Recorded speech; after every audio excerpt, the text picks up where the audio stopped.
एक पुरानी कहावत है, इल्म कम हो तो फैसले खुद मत किया करो और जिस हुनर का तुम्हें इल्म नहीं उसमें अपने उस्ताद की सुना करो।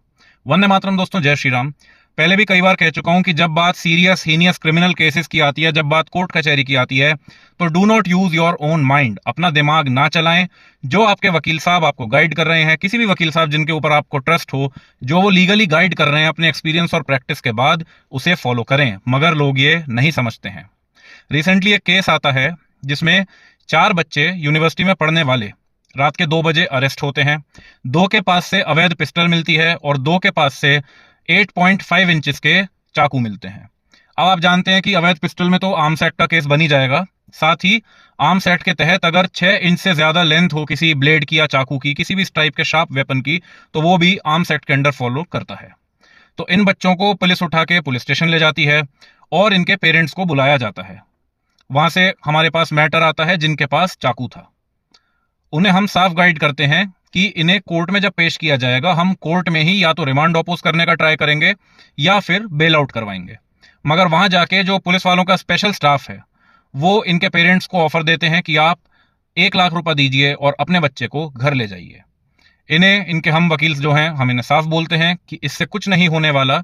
मगर ऑब्वियस सी बात है, कोई भी माँ बाप अपने बच्चों का भला चाहते हैं और पैनिक की सिचुएशन में वहीं के वहीं वो पुलिस वालों को 1 लाख रुपए दे देते हैं। 15 दिन के लिए ये बच्चा घर आ जाता है। इन 15 दिन में जो बाकी के 2 आरोपी थे उनके स्टेटमेंट्स लिए जाते हैं, उन्हें मजिस्ट्रेट के आगे पेश किया जाता है और वो वहां पे स्टेटमेंट दे देते हैं कि वो सो एंड सो एक्स नाम का जो लड़का था वो भी हमारे साथ था।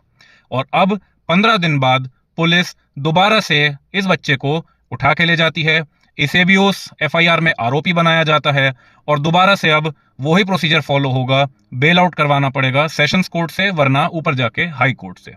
तो बात सिर्फ इतनी सी है कि सीरियस क्रिमिनल केसेस में, जब सीरियस और हीनियस सेक्शंस के अंडर आप पर अगर क्रिमिनल केस भगवान ना करे कभी हो जाए, तो अपना दिमाग ना चलाएं।